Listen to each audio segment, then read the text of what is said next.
A memória pode ser classificada, em princípio, em dois critérios distintos: quanto à natureza, quanto ao tempo de duração. Quanto à natureza, em princípio, ela pode ser do tipo declarativa ou não declarativa. A memória declarativa é aquela memória explícita, ou seja, ela pode ser expressada, falada de forma escrita, ela é explícita. Como, por exemplo, referir a data de um evento, a data do casamento, um conceito de continentes, de países, história de cada país, eventos que aconteceram em cada um desses países.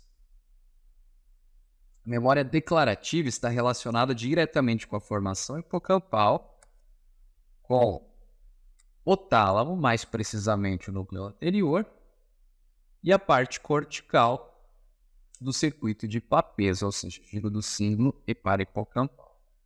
A memória não declarativa é implícita. Ela não pode ser expressada através da linguagem. Então vejam que a memória declarativa, que é explícita, ainda pode ser subdividida em memória episódica e memória semântica. A memória episódica está relacionada com a temporização de eventos ocorridos. Por exemplo, a data de um casamento, a data da formatura. Eu sei que eu me formei antes do meu casamento, por exemplo. Essa questão de temporização de eventos, de sequenciamento, está relacionado diretamente com esse tipo de memória declarativa, chamada memória episódica. Envolve basicamente o circuito límbico, o circuito de Papez. Já a memória semântica está relacionada com o conhecimento e registro de conceitos e fatos. Envolve diversas regiões secundárias e terciárias do neocórtex. Por exemplo, Brasília é a capital do Brasil. Washington é a capital dos Estados Unidos. São conceitos. Já a memória não declarativa pode ser subclassificada em 5 formas. Existem outras classificações e subclassificações que não serão abordadas aqui no primeiro momento. Uma delas é a procedural, que para muitos é sinônimo de memória não declarativa. É aquela memória de procedimento, é uma memória motora, que envolve diversas regiões motoras do encéfalo, como o cerebelo, o giro pré-central, além dos núcleos da base. Ela é extremamente importante porque ela está diretamente relacionada à repetição. Repetição é a base da consolidação da memória, não só motora, tá? A memória declarativa, tanto semântica quanto episódica, especialmente a semântica, está muito relacionada à repetição. A gente estuda algo, estuda um conceito, repete aquilo algumas vezes e aprende e consolida aquilo. À medida que eu mantenho esse estímulo de repetição, eu não esqueço aquilo. Se eu perder contato com aquela informação, a tendência é que aquela informação se perca por conta daqueles processos que nós discutimos anteriormente. Tá? Então, a memória motora é implícita, ela não pode ser declarada. Por exemplo, o movimento alternado que se faz durante a marcha, durante a natação. Para nadar, eu realizo movimentos alternados. Por mais que eu consiga explicar quais são os movimentos, isso não está relacionado com a memória motora, e sim com a memória semântica, conceitos. Mas o movimento em si fica registrado em diferentes áreas motoras do meu encéfalo. Ok? Memória associativa, também chamada de memória de condicionamento, é um tipo de memória motora relacionada ao cerebelo, também está relacionado diretamente com repetição do ato motor.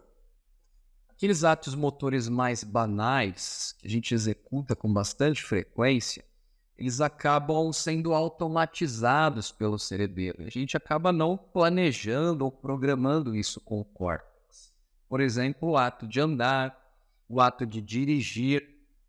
No primeiro momento, é toda aquela tensão para dirigir, engata a primeira, pisa na embreagem, o acelerador vai tirando aos poucos. Depois, com o tempo, isso passa a ficar automatizado. É chamada memória de condicionamento, que é um tipo de memória associativa. A memória emocional está relacionada diretamente com o corpo amigdaloide, também chamada de memória de medo. Está diretamente relacionado com experiência, vivência. Isso é muito intenso nas crianças. Esse tipo de memória não declarativa, tanto a motora quanto a emocional, são muito importantes, porque se consolida de uma forma muito mais rápida do que no adulto. Já ouviram dizer que criança é uma esponjinha, absorve tudo que aprende? Por quê?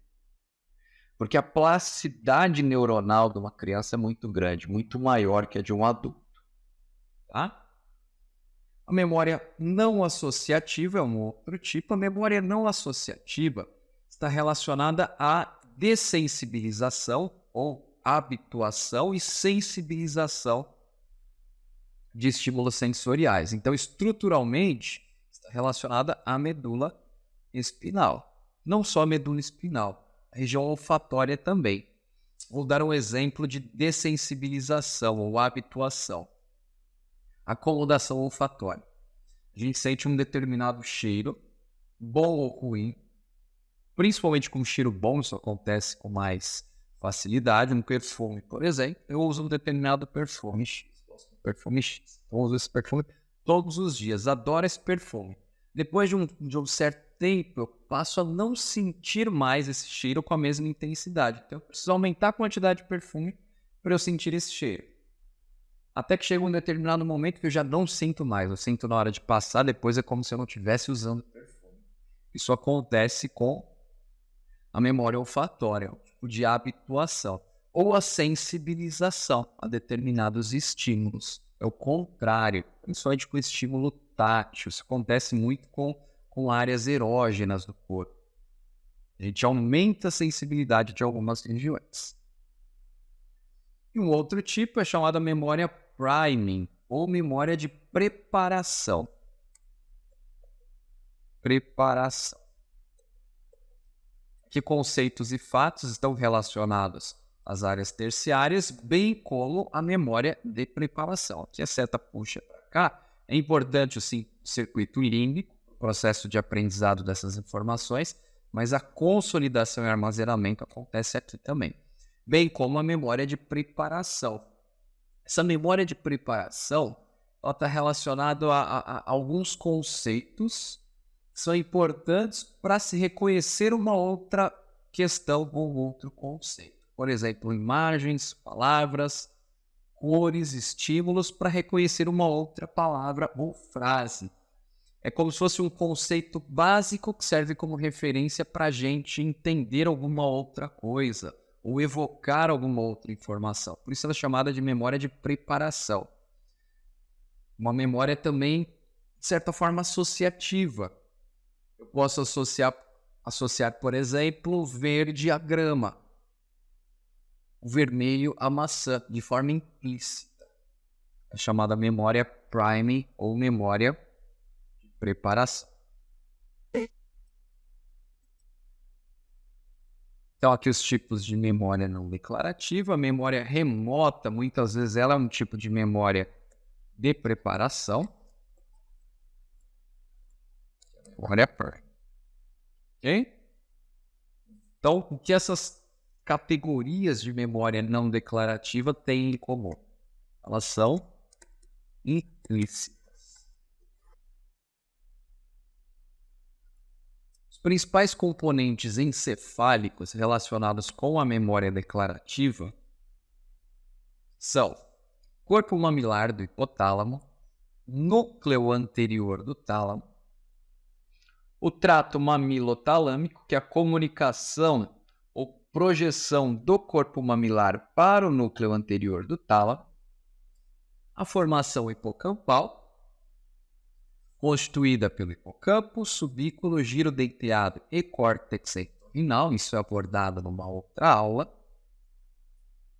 O giro do cíngulo, ou seja, os 2/3 posteriores do córtex do cíngulo, o córtex pré-frontal dorso-lateral, que é uma área terciária importante, e as demais áreas de associação secundárias e terciárias. O córtex pré-frontal dorso-lateral, dentre as áreas terciárias, é o mais importante. Ele faz uma espécie de uma triagem da informação. Junto ao hipocampo, eles são os responsáveis pela consolidação ou não daquela informação. Então, tudo depende da relevância. Então, quem define se isso é relevante ou não é o córtex pré-frontal dorsolateral. A relevância é diretamente impulsionada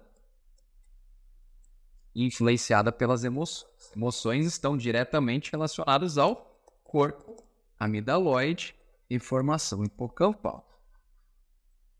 Mas a triagem subconsciente, não vou dizer inconsciente, mas subconsciente, se dá pelo córtex dorsolateral. Isso é importante para mim. Então, estou assistindo uma determinada aula e eu acho o assunto extremamente interessante. Nossa, que legal isso que esse professor está falando, está ensinando.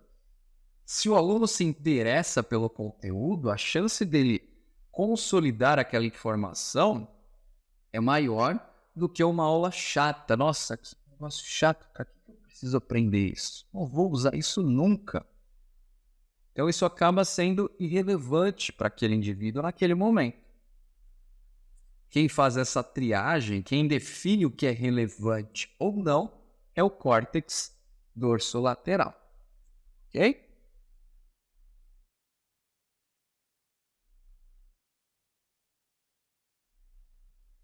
Agora a classificação quanto ao tempo. A memória pode ser do tipo operacional, de curta duração ou longa duração.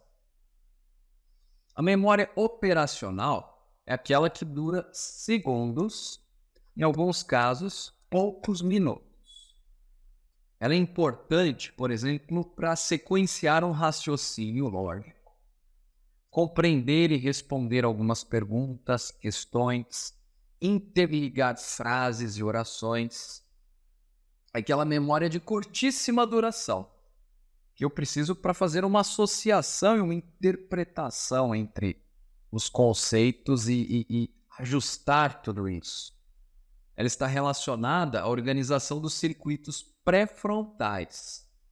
São aqueles que eu mencionei que funcionam como circuito de triagem da informação, de acordo com a sua relevância e impacto emocional.